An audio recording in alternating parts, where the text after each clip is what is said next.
Good morning, everybody. How goes it?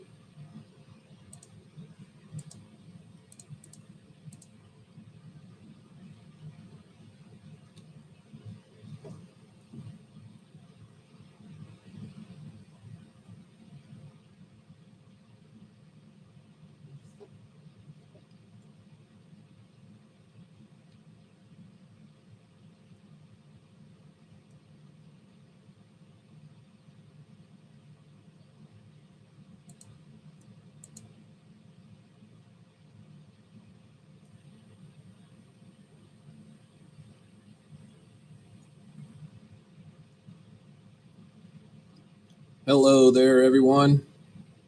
Good to see that y'all made it out today.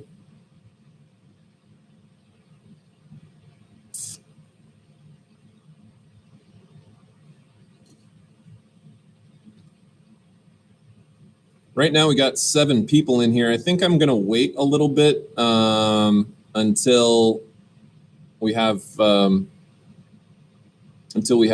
more people in here. Hi there, everyone. It's always so nice to see everybody throw a good morning message in the chat. Always appreciate that. Thank you so much.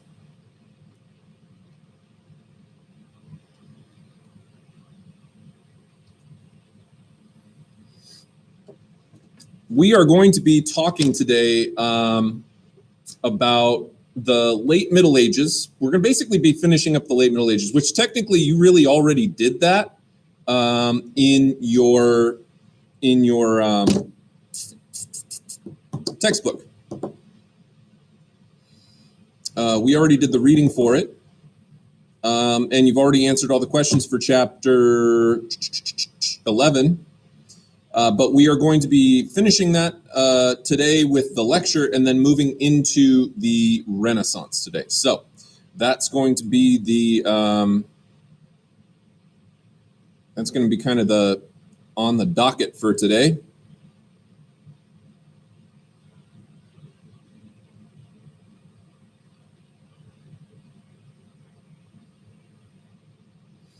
So if you want to do me a favor and go into Canvas and open up the Files section on Canvas and pull up the PowerPoint that we were using last time. Now, remember at the end of last class, I told you guys that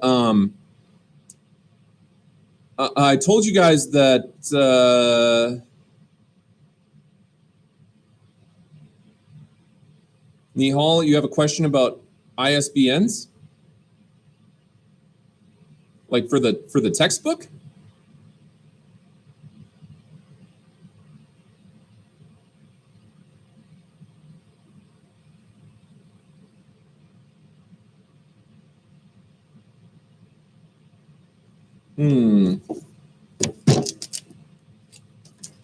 Give me 1 second.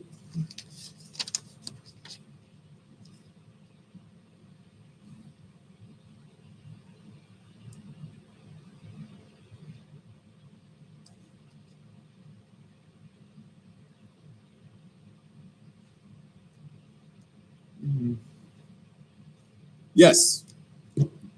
Yeah, that is correct. Yep. Nihal, that is correct. All right.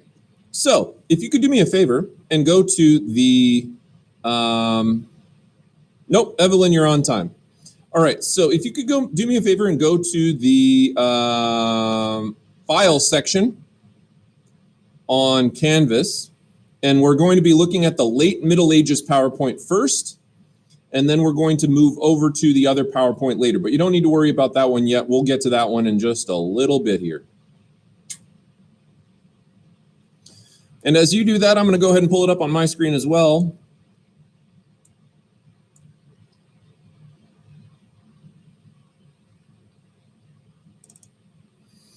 So here's what I was going to tell you. Last time that we were here, I gave you guys a little message at the end. I said something at the very end, which was, if you didn't get a chance, please do go on to first period's video from Monday and check out the check out the very tail end of that video because I got a little bit farther with first period on Monday, and I want to, catch you guys up to them. I don't want to fall behind between classes, so I'm going to start today where I started with first period today. Okay, and then I'd like you to go and, if you haven't done so already, just watch the last maybe 5-10 minutes of Monday's lecture for period 1 so that you can get the information in case it feels like I'm skipping over something here. But I think I'm pretty close. It's close. It's only a couple minutes worth of information, to be honest with you. But I just want to make sure that I keep things on pace here. So we're going to start actually here on slide number 7. Okay, we're starting on slide number 7 of the late Middle Ages PowerPoint. Okay. So, slide number 7 talks about the 100 Years' War. Okay, the 100 Years' War. Now, when we talk about the 100 Years' War, we're talking about the 1300s to kind of the mid-1400s between England and France. Now, I deliberately say England because England doesn't become Britain until the Act of Union in 1707. So we're not talking about Britain yet. Great Britain as an entity does not exist yet at this time. We're talking about England. And England, going back to really the Norman conquest of the mid-1000s, like we're talking 1066, okay? 1066 was the year of the Norman conquest. And when I say Norman, I'm talking about the Duke of Normandy, who was actually from northern France. Now, if you've ever heard of Normandy Beach before, or like the D-Day invasions of World War II, that's right in northern France. It's right on the coast of France. And the Duke of Normandy was French, but he conquered England. And this created several hundred years of very heavy French-English interaction. Okay, in fact, in England, a lot of the documents and so on and so forth were actually the official language of it was French for a long time. And even today, we have a number of words in the English language that are of French origin, not the least of which is actually Renaissance, which we're going to be talking about later on today. Now, to give you a little bit of background on the 100 Years' War, it's not just 100 straight years of conflict, folks, okay? We're talking about starting, stopping. It's actually several different battles that take place over the course of 100 years. It's not like 100 straight years of warfare. But it kind of stops and starts. England, in the time when the 100 Years' War began, was ruled by a king named Edward III. And we'll talk a little bit about Edward III in a bit here. But essentially what ended up happening was that England's king was a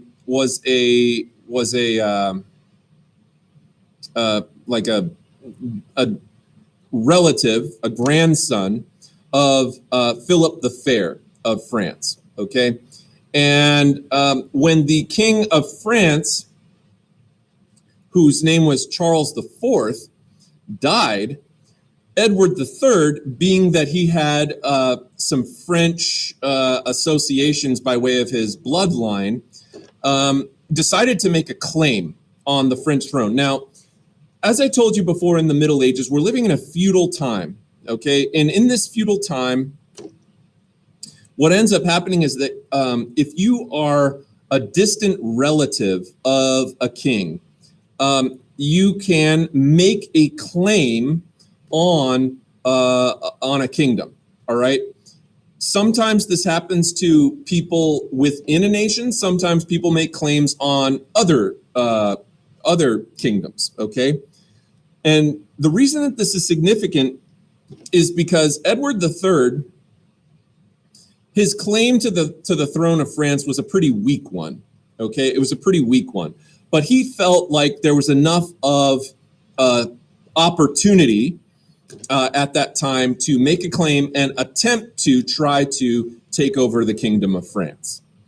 And so the French nobles, upon hearing this, they decided to choose Philip VI who was a cousin of Charles IV. And his dynasty ultimately ended up ruling into the 16th century, the 1500s. But this didn't stop Edward III and his own successors from attempting to try to take over the Kingdom of France during the 100 Years' War. All right, so let's move on to the next slide, slide 8. Now, in France, we need to do a little bit of a background comparison on England and France. France, for the record, far more populous. They have 3 times the number of people living in France than England does. All right. They're also far wealthier, and that's in part because France, being situated in continental Europe and England being an island, England was more distant from trade, particularly the influx of trade from these urban merchant areas that started to develop in Italy, right? And the reason that this is significant is because whereas in history, we sometimes think of England as being like this huge global power, and indeed they do become down the line eventually a huge global power that's very, very powerful, and they have a very powerful navy. In fact, they're the dominant empire. The British become the dominant empire by the time that about the 1800s roll around, in no small part thanks to the Industrial Revolution, which originated there. However, England is really pretty late to the game in terms of major European powers. England is the small kid on the block, the kind of puny kid who was easy to bully and stuff like that.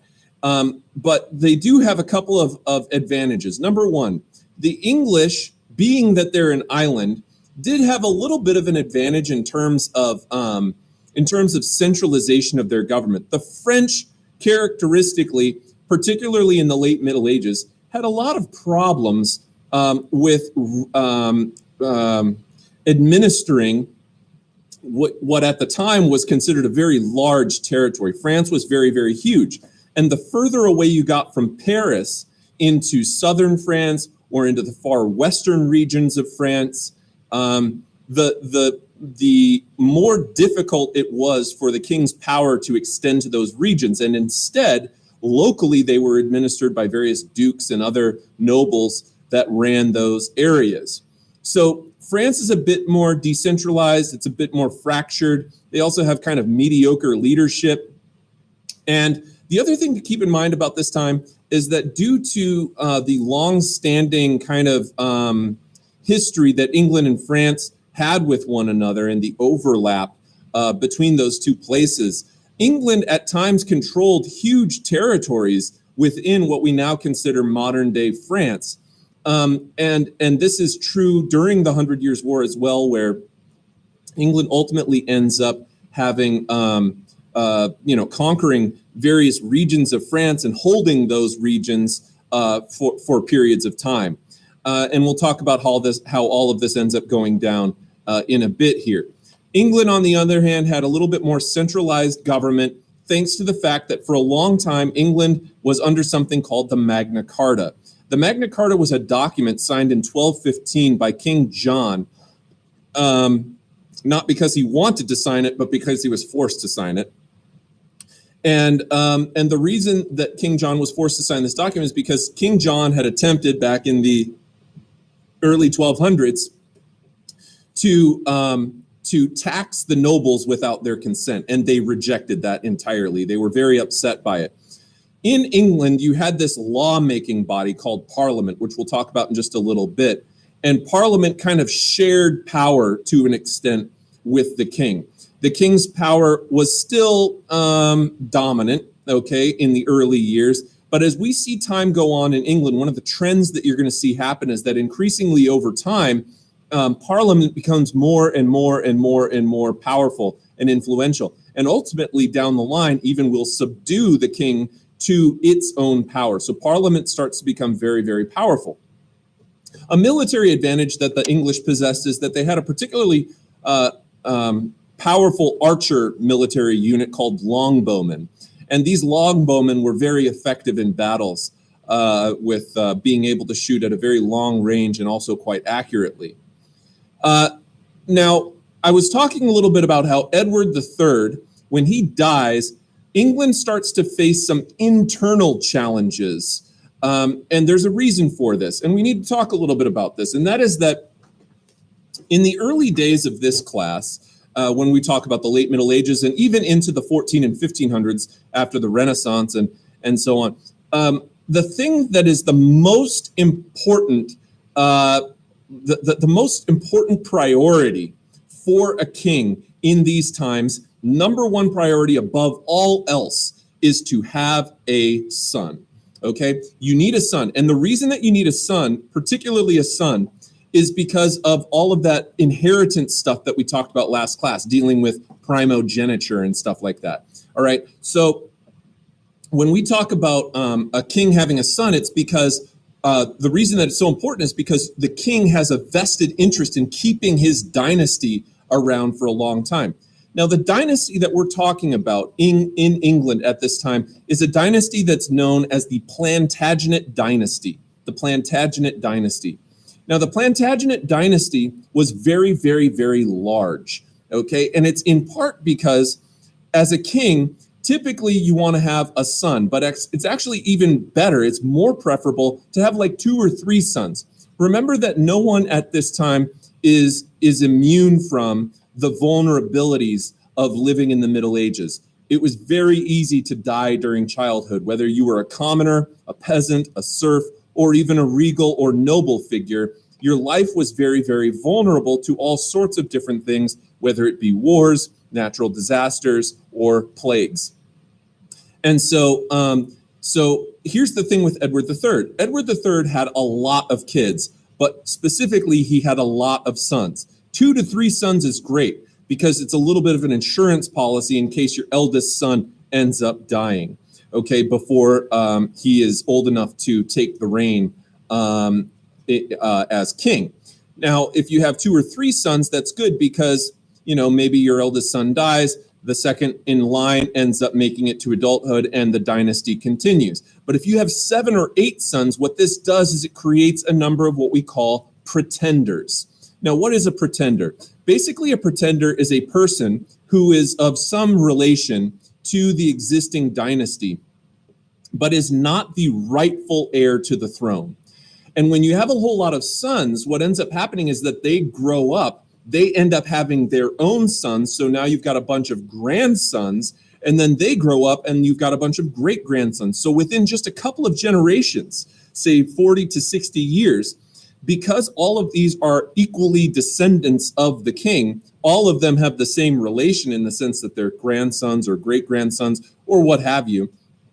Okay, because of that, and sometimes even nephews, all right, because of that, you have a whole lot of people who feel like they kind of got the short end of the stick because they don't ever really have a true claim to the throne in terms of their lineage being directly relayed back to the king and his eldest son. So these people will end up sometimes trying to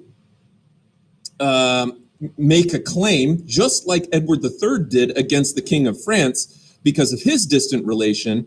What will end up happening is that these pretenders, these sons, grandsons, great-grandsons, nephews, will start to, sometimes cousins, will start to make claims against the throne to say, I should be the rightful ruler and the current ruler is illegitimate.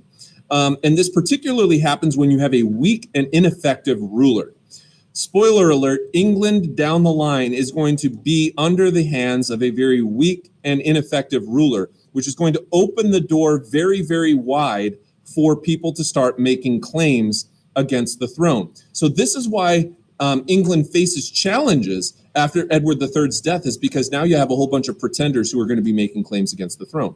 Moving forward, I talked to you a little bit about the Magna Carta, which basically said that the king cannot raise taxes arbitrarily against the nobles. Parliament, which is similar to our U.S. Congress, keep in mind that our Congress, the legislative body that we have here in the United States, has 2 houses in it. The lower house is known as the House of Representatives. The upper house is known as the Senate. And in England, they have a similar lawmaking body called Parliament. They don't call it Congress, obviously. They call it Parliament, and it also has 2 houses, but it's not the Senate and the House of Representatives. Instead, Parliament got its roots all the way back in the Middle Ages. And the two houses that they have in Parliament, the lower house is known as the House of Commons, and the upper house is known as the House of Lords. All right, these two houses, though, even though their names would make you think like the House of Lords was made up of only nobles and the House of Commons was made up of common people, to be honest with you, they're both made up of nobles. The House of Commons was just made up of more nobles of a slightly lower rank within nobility. All right, Parliament over time steadily gained power over the king. And to be honest with you, good kings of England going back in history typically had a pretty friendly relationship with Parliament, because nobles in general were pretty willing to work with the king to provide him the necessary funding that he wanted for waging wars or whatever else the king was looking to do. So Parliament and the king typically have a relatively benevolent relationship, unless the king demonstrates himself to really not be very good and start to act a little bit too tyrannical. Okay, all right. Moving on, the 100 Years' War. All right, now in the early years of the 100 Years' War, England fares quite well against France because France, as I said, was fragmented, it's fractured. The leadership of France is kind of mediocre. And so England actually has a lot of success early on in the first several battles of the 100 Years' War. And actually, there's a number of battles that really very closely come towards making France an English holding, including the Battle of Poitiers, which left France basically just in control of the Estates General, which was a body of nobles, the higher-ranking clergy, and townfolks who bullied peasants. And this resulted in a series of rebellions called the Jacquerie in France. All right, I'm not going to go into all the different battles of the 100 Years' War because, frankly, it's just not that important. But we are still going to look at this next map here, which is on slide 11 of the late Middle Ages PowerPoint that we're looking at right now. And if you take a look at this map, you're going to notice that the lands that are in kind of that reddish pink salmon color are English holdings. And you can see that as the war progresses, there are times where England controls significant territories in France, including if we look at the third one, which is around 1429, they control virtually the entire northern region of France, including Paris. All right, so it comes very, very, very close to France capitulating and becoming an English holding. Then you'll see in the next one in 1453, all of a sudden, France makes a comeback. And we're going to figure out why that happens coming up here. So, changes in England. I mentioned a few minutes ago, Edward III had many sons, and this is problematic for the future because there are a bunch of pretenders. He was a very good king. He was a warrior king, perhaps a bit selfish, but very ambitious, very extravagant, very regal in his authority. He does have some late failures. He gets quite elderly. He becomes a little bit harsher later on in his reign. But generally speaking, people looked back pretty fondly at Edward III and his capabilities as king. When he dies, and I'm now on slide 13, we continue to see some more changes. He is succeeded by Richard II, who was the grandson of Edward III. However, Richard II faced some problems from France during this period of time, and he also had pretty stormy relationships with Parliament. There was another major problem with Richard II, and it goes back to what I was telling you before, which is the number one priority for kings is that they need to have a son, and he had no children, which creates a problem because it creates a power vacuum. Now you're really opening the door for those pretenders to come in and say, I should be the rightful heir to the throne, because there's chaos, right? It creates instability. So he ends up, Richard II, being overthrown in 1399 by a guy named Henry Bolingbroke and ultimately dies. Okay, Henry Bolingbroke then becomes the new king. And as we move on to slide 14 of the PowerPoint, all right, Henry IV is part of a different segment of the Plantagenet dynasty. So here's what happens. When you have sons, grandsons, great-grandsons, you start to see your family kind of divide into different segments of the family. In England, these segments are referred to as houses. So even though these are all of the Plantagenet dynasty, they are all descendants in one way or another from Edward III, who was the rightful king. A lot of these guys had kind of tenuous, not so strong claims to the throne. Henry IV being one of them. He was a cousin of Richard II, and he was part of what became known as the House of Lancaster, which is one segment of the Plantagenet dynasty. Now, there is another significant segment of the Plantagenet dynasty known as the House of York. The House of York and the House of Lancaster ultimately end up going to war with one another in what becomes known as the War of the Roses. All right. And we'll talk more about that a little bit later. But suffice it to say, when Henry IV becomes king, he's a really successful king. He suppressed all opposition to his reign. He was able to legitimize himself as king. And pretty much by the middle of his reign, he was the undisputed new king of England. And like good kings, he has sons. And his son, now moving on to slide 15, was Henry V of England. Henry V was an even more successful king than his father was. He, like kings before him, continued participating and having success in the war against France, the 100 Years' War conflicts. He ended up, during his reign, reviving kind of the glory of what would now be like his great-great-grandfather, Edward III. All right? So people looked at Henry V and they really admired and valued Henry V as the king of England in a very similar way that they valued Edward III, in particular because of his successes against the French during the 100 Years' War. Now, he ends up winning a major victory called the Battle of Agincourt. Now, the Battle of Agincourt was very significant in the war against France because this was basically going to be the nail in the coffin for the French efforts in the 100 Years' War. He ends up, though, on his way, riding out by way of horseback to literally take the French crown and place it on his own head and make France a part of the English realm, okay, the English domain. He ends up coming down with a severe case of dysentery. What is dysentery, you ask? Well, the main symptoms of it, and I'm sorry because it's a little bit gross and perhaps a little crass for a Wednesday morning. However, it's basically diarrheaing yourself to death. So imagine being on horseback. You're the king of England. You're about to make the final move to make France part of the Kingdom of England, and you die of dysentery on your way out there. And it's a rather poignant story for England because it ultimately results in, once again, creating this whole huge, remember, he's really well liked, he's very legitimate, and when he dies, you now once again, in very short order, have this power vacuum that develops in England and kicks the door open to having these pretenders come in and start creating chaos internally within England. So he dies. Now, Henry V did have a son. His son's name, incidentally, also Henry. Pretty much there's a rule of thumb about kings' names.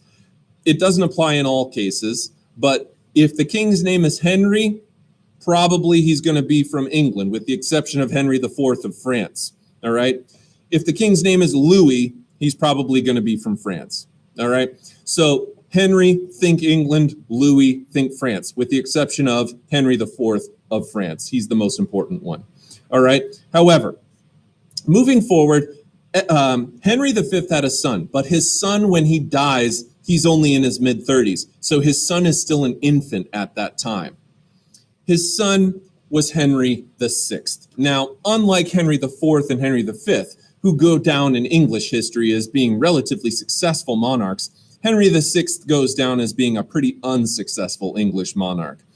I don't know if you can see this picture of him here, this painting rather. Okay, take a look at this painting. I'm now on slide 16 of the late Middle Ages PowerPoint. All right, take a look at this image here. You can tell just by looking at this guy that he's a little bit touched, okay? He's a little off balance. He didn't quite have the same level of, what's the word that I'm, political acumen, all right, that his father and his grandfather had, all right. And there's a reason for that. Probably, now we don't know because there was not modern medicine at that time, but probably Henry VI probably had some sort of genetic disorder. It's tough to say exactly what he had, but he was not a strong king. He also comes to power as an infant. Now, you can't just have a baby making decisions when you're in the middle of a 100-year war conflict with France, all right? So you have to have a regent who's running the show until you come of age. And unfortunately for Henry VI, because he came to power, if you will, at such a young age, and I do quite literally mean still a baby, okay, his reign is going to be rife with political struggle and conflict, okay? He's weak-minded, he's perhaps even insane, and he ends up absolutely financially devastating England. When he comes of age and becomes the formal king and is making the day-to-day decisions, there's another problem that arises, and he ends up getting married to this woman named Margaret of Anjou, who, Anjou is a French territory. France, some territories of France had been English holdings during this time, so already she's probably not going to be particularly well liked by the English because of this long-standing conflict and her lineage going back to France. But on top of that, Margaret of Anjou, we have to give her some credit because she's actually quite politically savvy. And she knows that by marrying the King of England, she has now positioned herself to have quite a bit of influence on the king. And she's a very smart woman, of course, far more politically capable than her husband was. But as a result of that, ultimately ends up very heavily manipulating him and causing him to make some really bad decisions. Okay, and as we move on to now slide 17, returning back to the 100 Years' War, because of the chaos that Henry VI is kind of embroiled in, both by way of his wife, who's heavily manipulative and causing him to make some very poor decisions, as well as some of his uncles and other things like that. They manipulate Henry VI into creating a situation that's going to create unprecedented levels of chaos in England. Meanwhile, of course, you also have a French figure, heroine, woman, who ends up becoming a notable figure in history. Her name is Joan of Arc. She was actually a peasant from eastern France, and she ends up presenting herself to King Charles VII of France in 1429 by declaring that God had personally communed with her to stop the English siege of Orleans. Now, let's be clear. Joan of Arc is a peasant. She's not a military genius. But she does become a source of national pride for France because by way of good fortune, or perhaps if you're a little bit more religious, maybe you believe that there was some sort of divine influence in this. But Joan of Arc ends up getting pretty lucky because the French end up being quite successful while she assists with this conflict in the role that she played. So on the next slide, on slide 18, you can see Joan of Arc of France. As I said, not a military genius, but ends up coming into a degree of influence at a time where France had some really well-timed victories. Ultimately, Joan of Arc ends up getting captured by the Burgundians. And one of the interesting parts of the conflict of the 100 Years' War is because of the fact that France was so decentralized and fractured. What ends up happening is that some of these distant regions of France that had maybe been a little bit more, what's the word that I'm looking for? They'd maybe been a little bit more like not so keen on staying under the rule of the French king. They end up allying actually with the English. So now you have French dissidents who have allied themselves with the English in this 100 Years' War conflict. And the Burgundians were one of these distant regions of France that allied with the English. So Joan of Arc ends up getting captured. And Charles VII, rather than saying, oh, this is a significant figure that we need to find a way to ransom and get her back, he ends up kind of just doing nothing to help secure her release. And of course, the English have every reason now to try to discredit her beliefs, to discredit her influence in the battle and her religious testimonies, and end up turning her over and want to turn her over to the Inquisition. She ends up being interrogated for 10 straight weeks, which you could imagine would have been an absolutely horrible and brutal time, where ultimately her fortitude, her mental fortitude, her physical fortitude drops to a level where she breaks down and she ends up being charged with heresy and is executed. And you can actually still in France go to the place where she was burned at the stake for heresy. And by 1453, the English, by that point, because of all of the ground that they have lost in the war against France, now only hold a tiny, tiny, tiny little part of France called Calais, which is literally directly right across the English Channel. It's about as close as you can get to England, but still be in continental Europe. So by 1453, the English have lost a whole lot of ground in the 100 Years' War. All right, and ultimately they do end up losing that conflict. The French make a resurgence. They come back and they are able to secure their domain. The last little part of this PowerPoint really only talks about the Avignon papacy. To just give you probably already read about this in your textbook. You should have already read about it and answered the questions about the Avignon papacy. All that I need to really say about this in our lecture today is that the Avignon papacy is significant only because it is a symptom. It is a warning sign that the church is facing some pretty serious problems coming down the pike. All right. The Avignon papacy was a schism, a split in the church. What does that mean? Well, to give you just a little bit of background, basically the way that the Pope is chosen is by the College of Cardinals.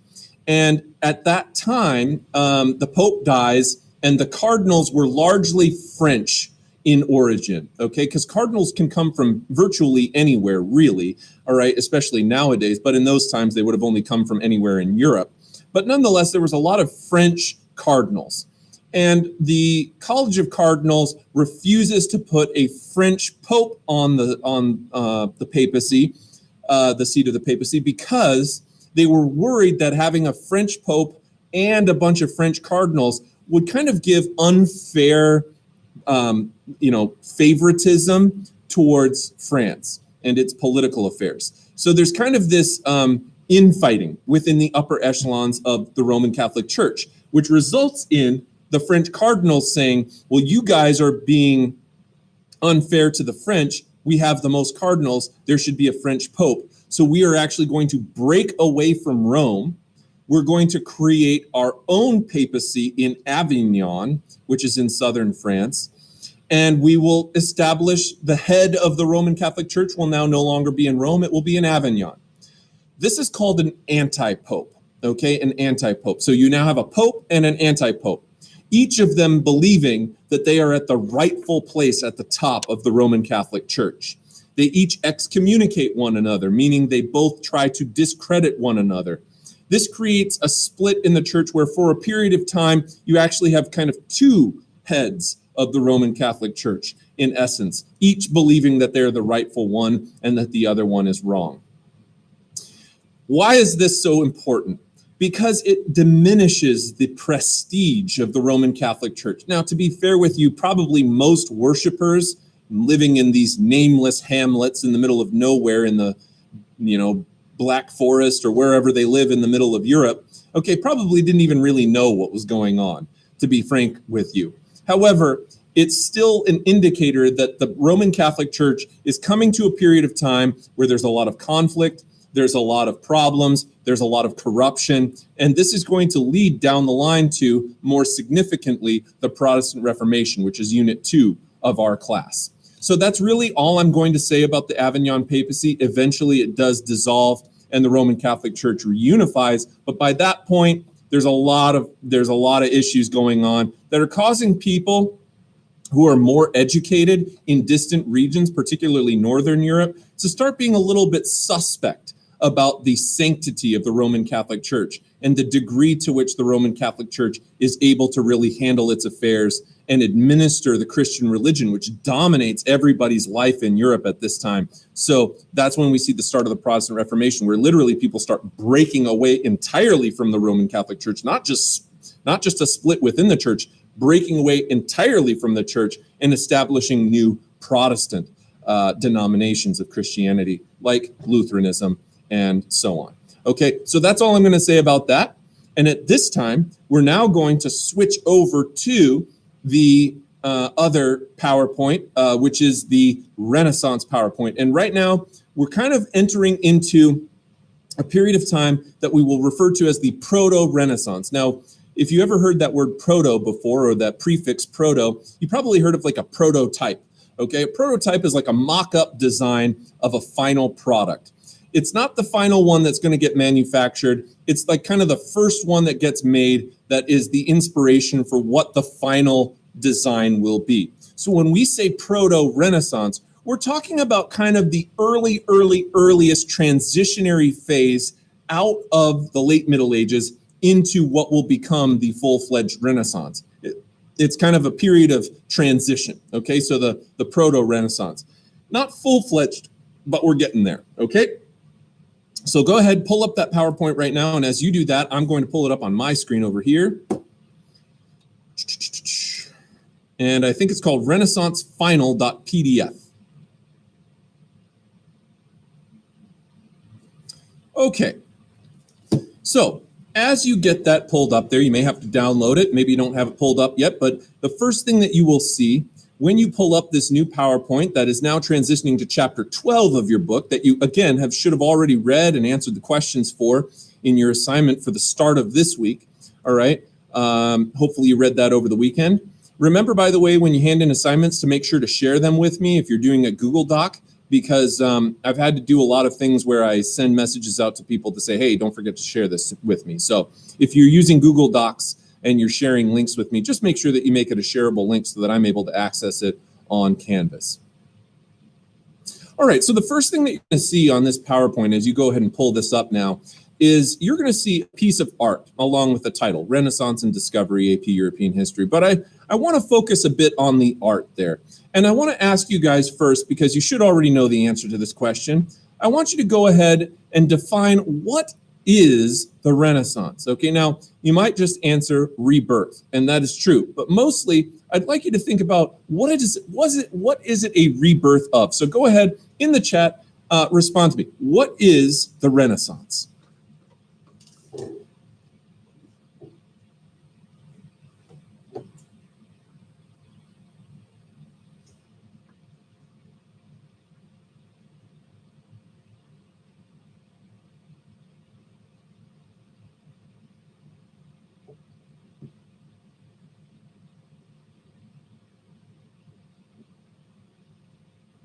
Wow, Theodore Young coming out hot. The Renaissance was a rebirth of classical culture, a rebirth of class and Roman influence, rebirth of classic culture. Good. When we say classical culture, what are we referring to?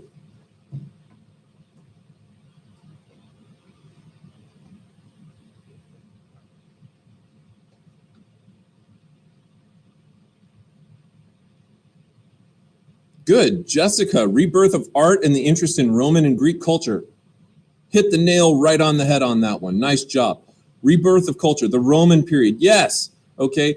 Demonstrated. Nice job, Devin. Art, architecture. Yes. Good. Excellent. Nice. All right. We're getting there. Renaissance was a rebirth of culture where the culture of the Greeks and Romans mixed back into the overall culture.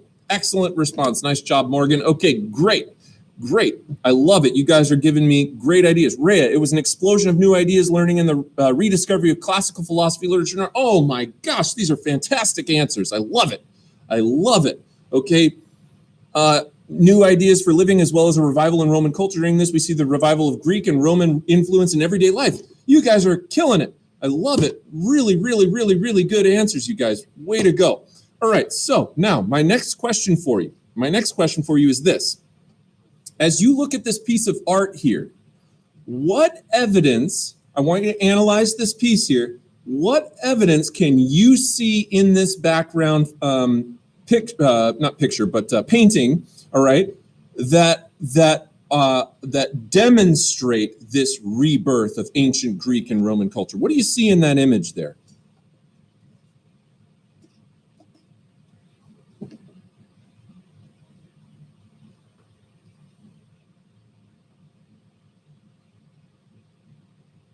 You guys are doing great. Really nice answers here.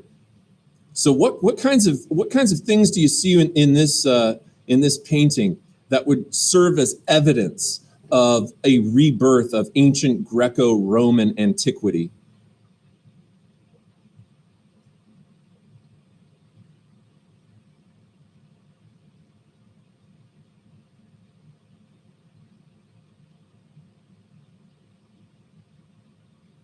Arches, good. Nahal, excellent. Arches. Yeah, we see a giant arch there. The Romans were known for their arches. Good. What else do we see? The architecture, Morgan, you're right. The architecture, what elements of the architecture other than arches?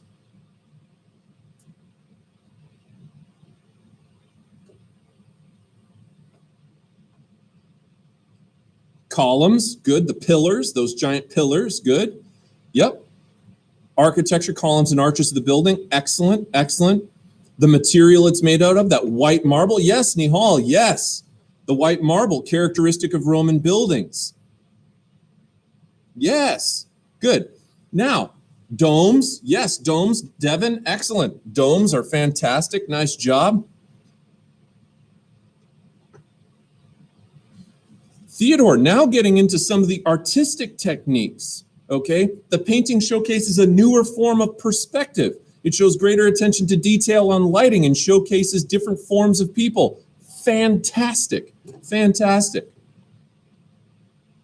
Okay, so let's talk a little bit about this. There's a few features of ancient Roman art and architecture that are very evident in this piece here. You guys mentioned a few of them. Arches, pillars, those columns, okay? I don't see any in this image here, but domes would be another one, okay? Domes are very, very Roman, okay? And then also, I don't know if you can see in the back and kind of on the upper left-hand corner over there, you see this triangular shape. That's called a triangular pediment, okay? A triangular pediment. And that too is another very, very, very common feature of ancient Greek and Roman architecture. Now, I want to make mention of a couple other things while we're on this same topic. When you look at images like this, and you see, or buildings like this, and you see those columns, and you see those triangular pediments, and you see those domes or arches or other things like that, all right? Probably because you kids are growing up in the United States, probably in your brain, those kinds of architectural features are most associated with governmental buildings. Think about this for a second. Excuse me. Think about the White House or the Capitol building or the Supreme Court or any number of other buildings that we have across the United States that are governmental official buildings that have these kinds of antiquity features to them. Why is that? I mean, after all, you know, Mr. Knight, I thought that the United States didn't get founded until we declared our independence in July of 1776. How come is it that hundreds of years after even this painting was made in the 1400s, how come hundreds of years later we started incorporating, I mean, the United States wasn't founded during the Renaissance. How come we started incorporating these ancient Greco-Roman features in our own architecture? Well, quite honestly, there's a simple answer for that. The Renaissance is the beginning of what we can consider a really long period of emphasis on antiquity, okay? And this transitions throughout the next several hundred years, starting with the Renaissance and going really all the way through the 1700s through an intellectual movement known as the Enlightenment. Now, the Enlightenment was this intellectual movement that was emphasizing democratic traditions, republican government, which means that you have members of your population that can vote for representatives to go and serve in some sort of governmental capacity. The Enlightenment was all about figuring out how societies best function. And it doesn't happen right away. The Enlightenment doesn't really kick off until the very late 1600s. So the Enlightenment isn't necessarily associated with the Renaissance directly. It's more of like an evolution that happens, okay? But it starts with the Renaissance. Here's the thing that you might find a little bit interesting, all right?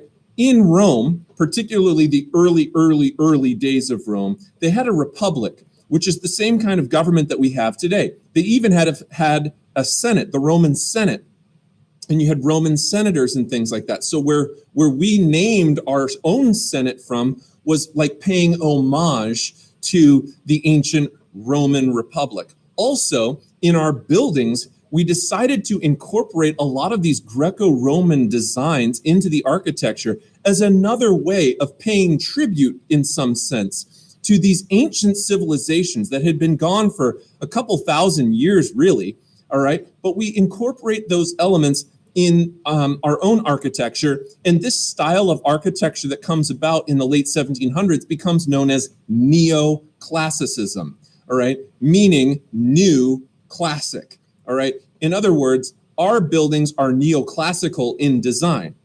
And we typically in America attribute that to being associated with government, with democracy, right? Things like that, freedom, liberty, all right, all of those ideas. These ideas are not really Renaissance ideas, they're Enlightenment ideas. However, in the early days of the Renaissance, the reason that we see some of these same features is because they were very, very, very interested in uncovering or rediscovering these ancient teachings from the Greco-Roman tradition, all right? Which, by the way, the Roman Catholic Church, by the time that the Renaissance hits in the 1400s, okay, the Roman Catholic Church had really done a whole lot to try to erase Roman culture from Europe. Rome was old. I mean, Rome was the old way of doing things. It was a decrepit, decaying empire that died off 1,000 years earlier. So in that 1,000-year time, the Roman Catholic Church and the Christians really went a long distance towards destroying a lot of that. There really wasn't much left over in Rome or anywhere else of this kind of ancient civilization of the Roman Empire.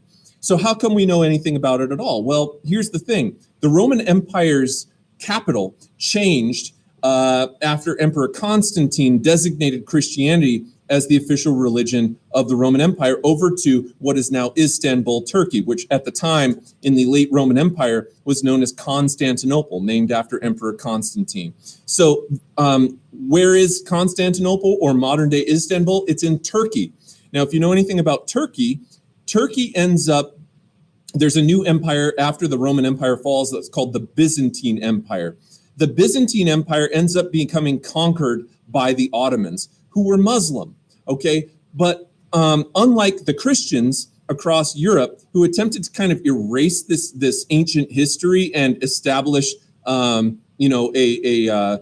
societal and cultural framework defined by the hierarchy of the Roman Catholic Church, okay, and creating uniformity in religion, the Ottoman Empire and the Muslims over in far Eastern Europe, very far Southeast Europe, heading over into the region we now call the Middle East. All right, they were actually very diverse, more diverse than Europe was. There were a lot of Muslims, of course, living in the Ottoman Empire, but there were also Christians and Jews and so on. And the Muslims preserved a lot of this ancient antiquity in the Ottoman Empire. All right, which all of the most famous stories, relics, art, sculptures, and so on that were left over from the Roman Empire were now over and being held by the Ottomans, and they realized that these made really good trade items, And so what ended up happening is that the Ottoman Empire began trading with the Italian city-states in the Mediterranean Sea. And these trade routes that started to become established in the Mediterranean Sea in the late Middle Ages and into the beginning of the Renaissance brought over a lot of these ancient discoveries that had been held onto by the Ottoman Empire, and then were now rediscovered by the Italians, particularly at the birthplace of the Italian Renaissance, which was in a small place in central Italy called Florence. Okay, and so the birthplace of the Renaissance was really very much in Florence, and that's why we see a lot of these ancient designs from these ancient Greco-Roman buildings start to be incorporated into the art and architecture of Italy during the Renaissance. Interestingly enough, remember, of course, that they weren't interested in freedom. They weren't interested in democracy or anything like that. So in the early days of the Renaissance, these features started to be actually incorporated in religious buildings. So unlike our country in the United States, where we see pillars, columns, domes, arches being put into governmental buildings, secular, non-religious buildings, in the early days of the Renaissance, these designs were incorporated into religion, okay, religious buildings, religious architecture. So if you go to the Vatican in Rome, and you see St. Peter's Basilica and so on. All right, there are a lot of those same kinds of architectural designs that we would typically associate with some sort of secular building, but in fact is a religious building. Okay, so that gives you a little bit of background on the Renaissance. Let's move on to the second slide of this one, now talking about French for rebirth. And this symbolized a major transition from medieval Europe to Renaissance Europe. Okay, and what we have here is I'm going to present to you two different arguments made about the Renaissance, okay?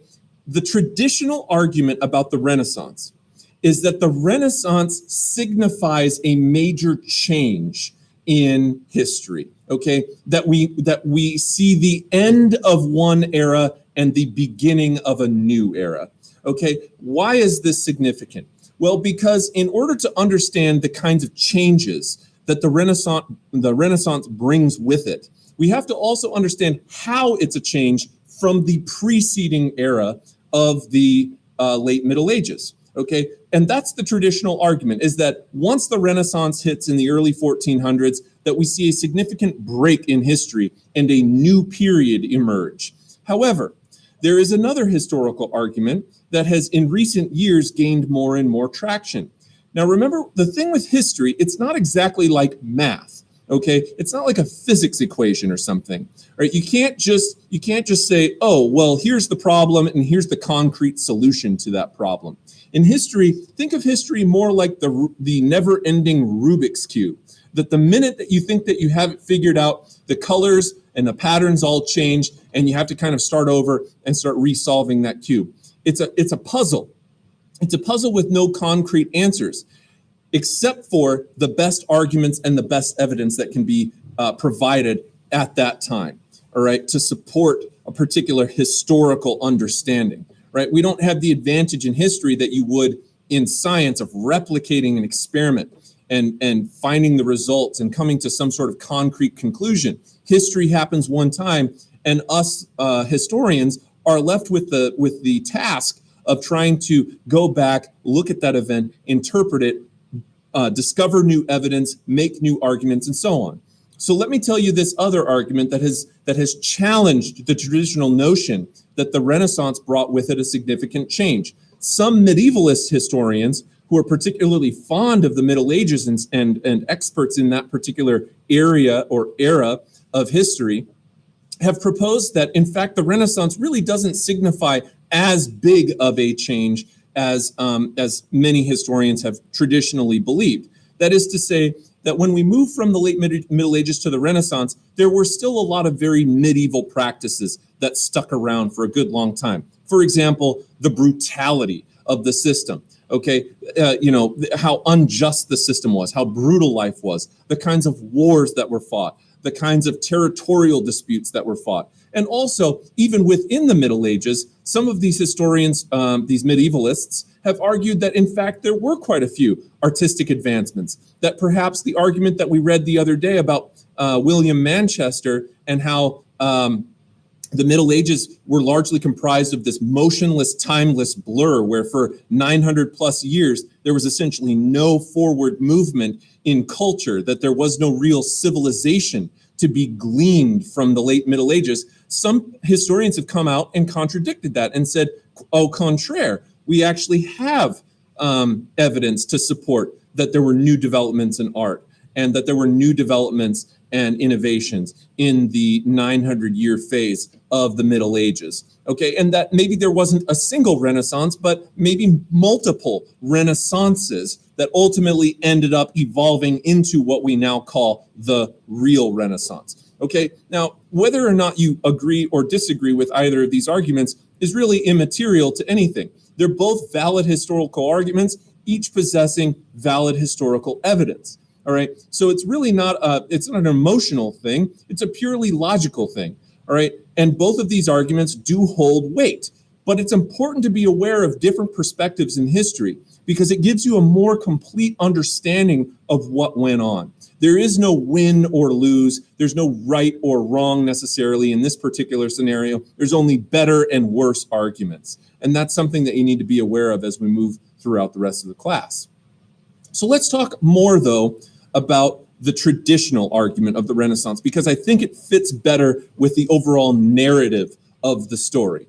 All right, we can make a pretty good argument that there were developments and various artistic advancements and so on. But without question, we do see some significant changes after the Renaissance that we will be most learning about in this class. For example, the society starts to become more centralized with a couple of notable exceptions. The Holy Roman Empire, which is now modern-day Germany, is one example of that, all right? Germany is pretty fragmented. Germany's not a place that's going to unify until we get well into the 1800s, all right? It's just not gonna happen. Italy too. Italy's another one of these places where it's going to stay fragmented for a really, really long time. Excuse me. I've had this dry tickle in my throat this entire morning. So anyway, it's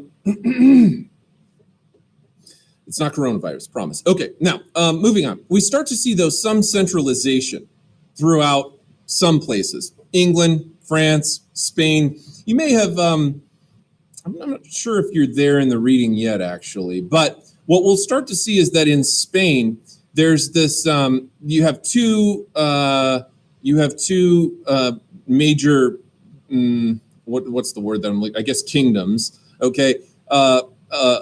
Ferdinand of Aragon, maybe you've heard of him before, and Isabella of Castile, okay? Isabella and Ferdinand end up marrying and unifying their territories into a single centralized Spain, all right? So that's one example of the centralization that we start to see happen after the Renaissance. England starts to centralize. France, after the 100 Years' War, starts to centralize, and so on and so on. But like I said, not Germany, not Italy, all right?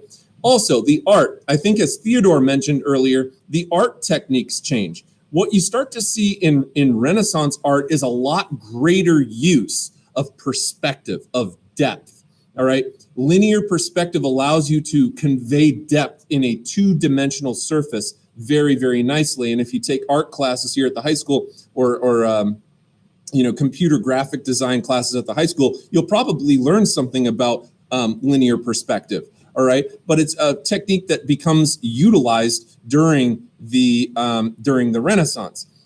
There's also, we start to see after the Renaissance, a new class of people emerge. Merchants start to emerge, okay? And we start to also see the growth of lay or secular culture, all right?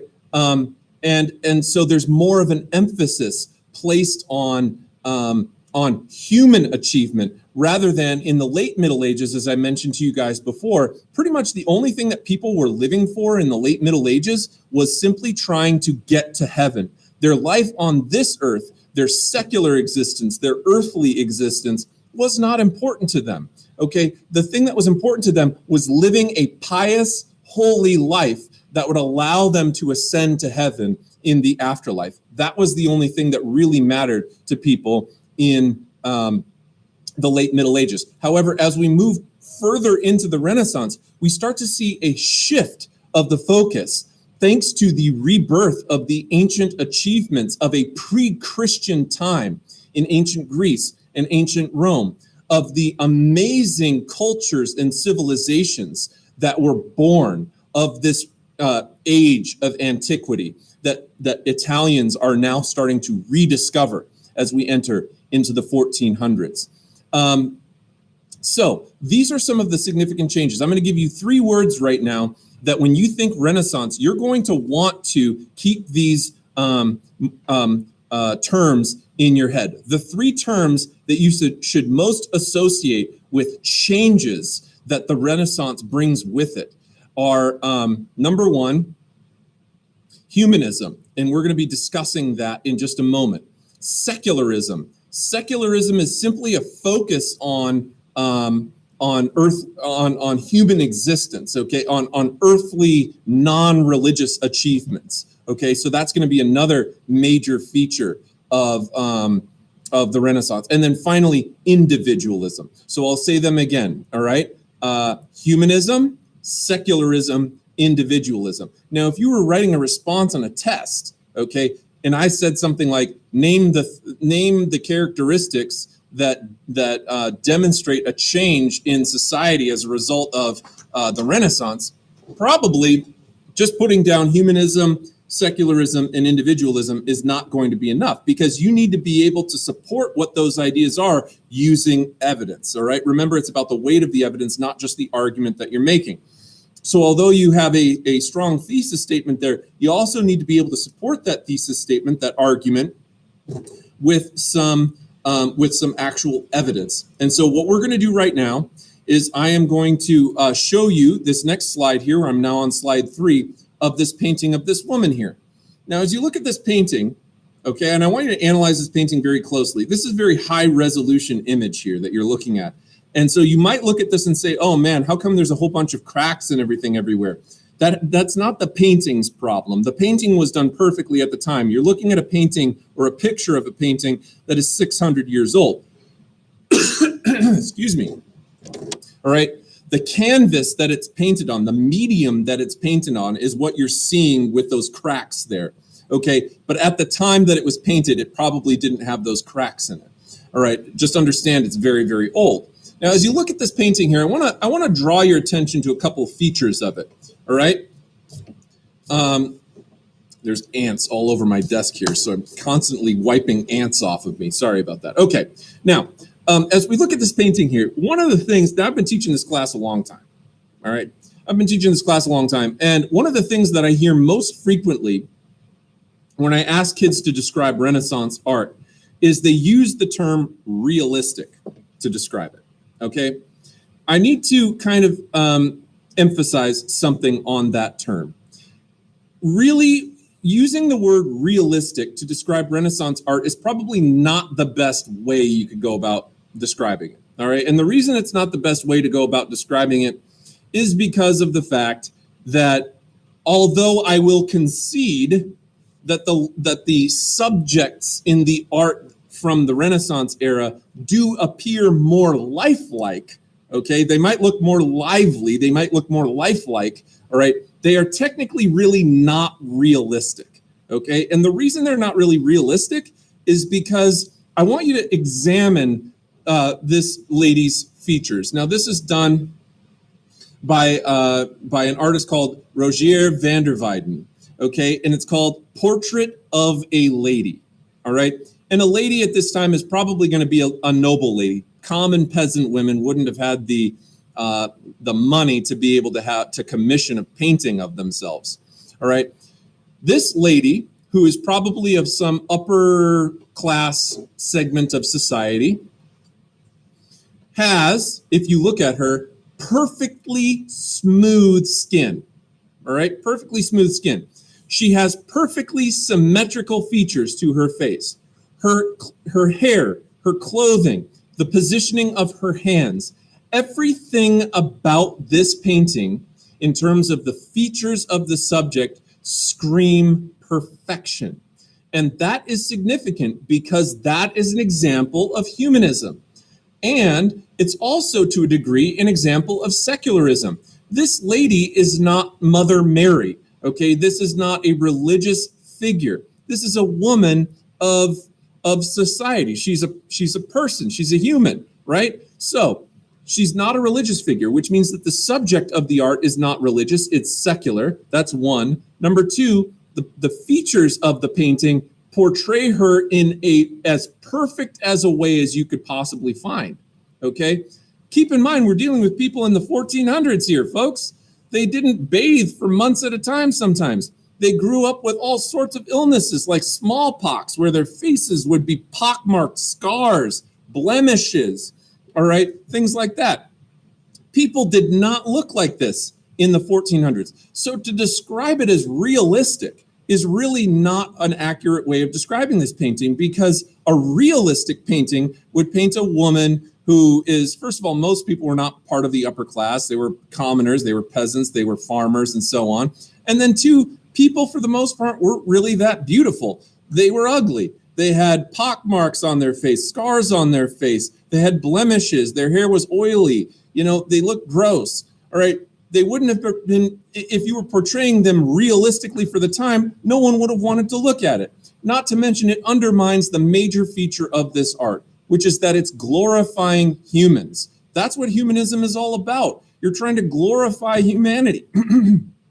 Excuse me. You're trying to glorify humanity. You're trying to make humans appear as perfect as possible.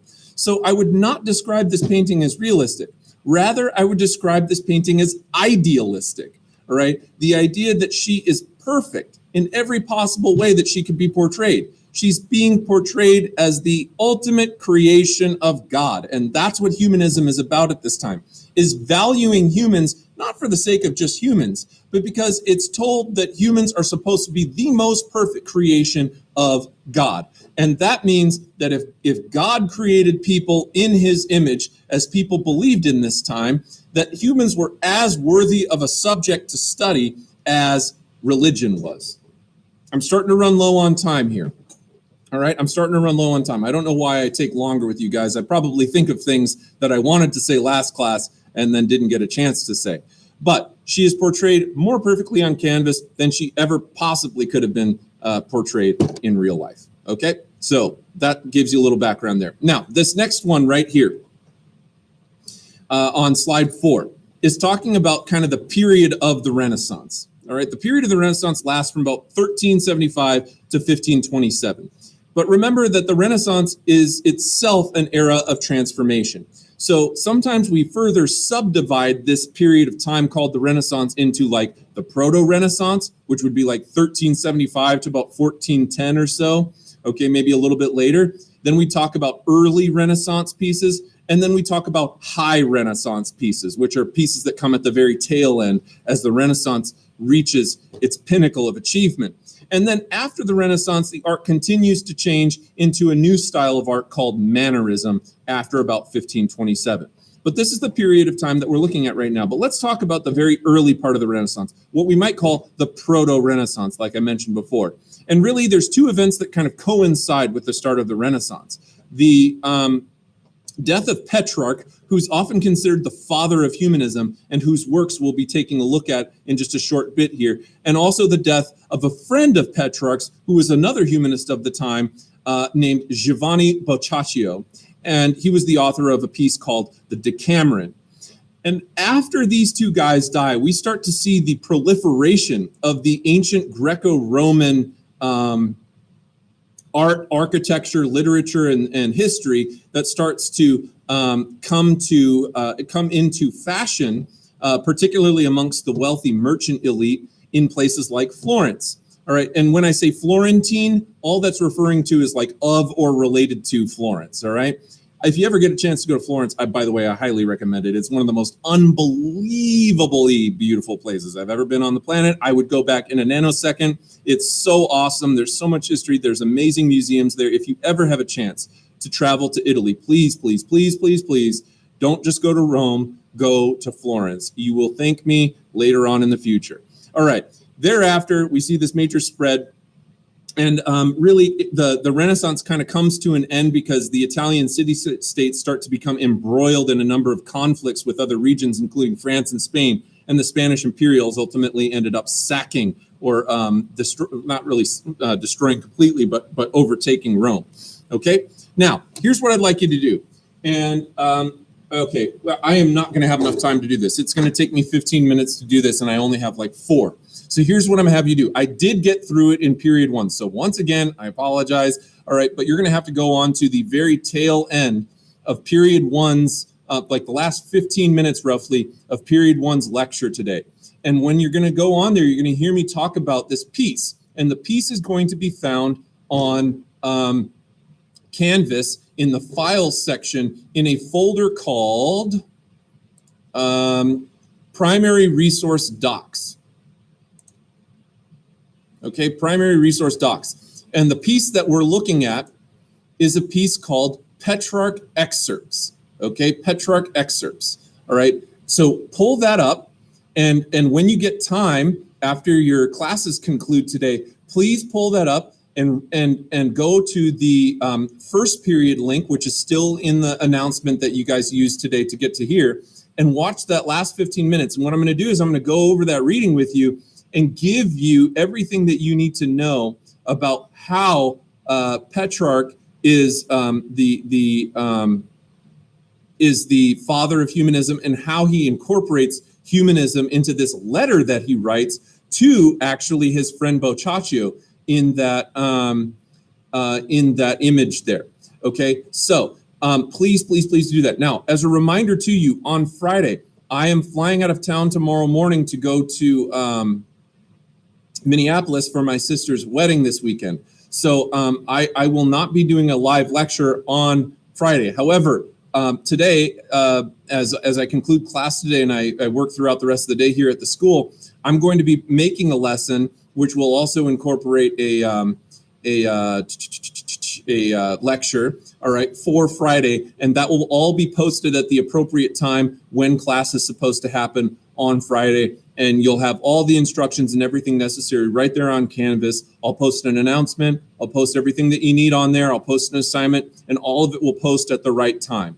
Okay, so just beware of that although there will not be a live lecture on Friday, there will still be assignment and lecture from me on that day. Okay, so with that, I thank you so much. Please go on and watch that last 15 minutes because it's very, very important. And I think I'm going to make your assignment pertaining to that reading for Friday. Okay. Also, please make sure to submit the questions that were due for today as soon as possible so that I can get those put into the gradebook before I leave. If they're not put into the gradebook by the time that I leave, you'll have to wait until I get back next week to be able to add those to the gradebook. But I will have everything updated with absolutely everything that was submitted to me by the time that I leave the school today, probably around 2 o'clock or so. Okay. So, thank you so much for tuning in today, folks. Enjoy the rest of your day, and I'll be seeing you all soon. Take care.